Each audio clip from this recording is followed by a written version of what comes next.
Now, Russia's foreign minister has urged the U.S. to maintain contacts with all sides in the Syrian conflict, except for jihadist groups. Sergey Lavrov, speaking after talks in Moscow with Syria's opposition leaders, also welcomed the rebels' willingness to take part in the Geneva negotiations set to resume next week. But while politicians push for a breakthrough, time is running out for people living in the war zone, as Maria Finoshina reports. Lesson of Arabic in a Syrian elementary school. These boys and girls may look like ordinary kids, but they've already faced a lifetime of adult experiences. We left school that day and crossed the road. I saw Sarah, and then a missile fell somewhere nearby. Me and my cousins ran for cover. The next day when I went to school, our teacher told us that Sarah died. God bless her. Sarah's sister was also killed that day.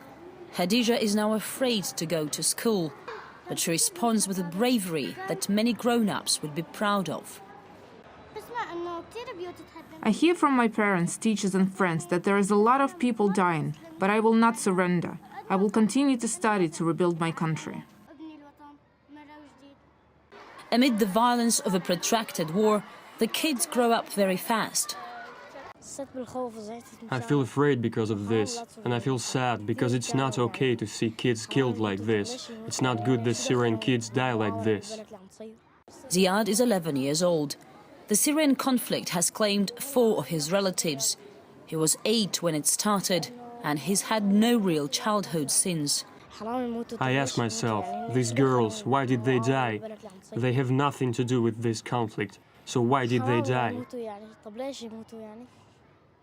This story is not unique. In almost every Syrian school, there are casualties like these.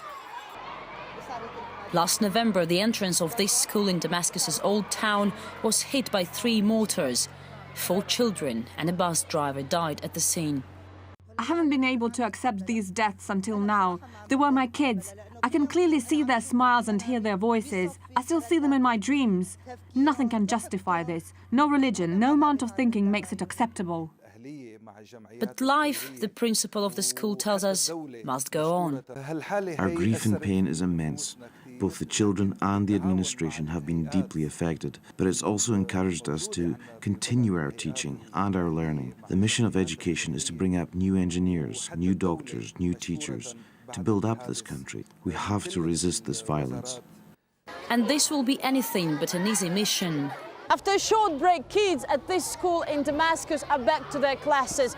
But thousands of other Syrian children all across the country still can't make it, as their schools are destroyed and families displaced. There were around 20,000 schools in Syria before the crisis. Today, at least a fifth of them are gone. And even if there is a school nearby, parents are simply too afraid to let their kids out of their sight. Once a thriving nation with a strong education system, Syria today faces not just a crisis of the present, but of the future too. Maria Finoshina from Syria.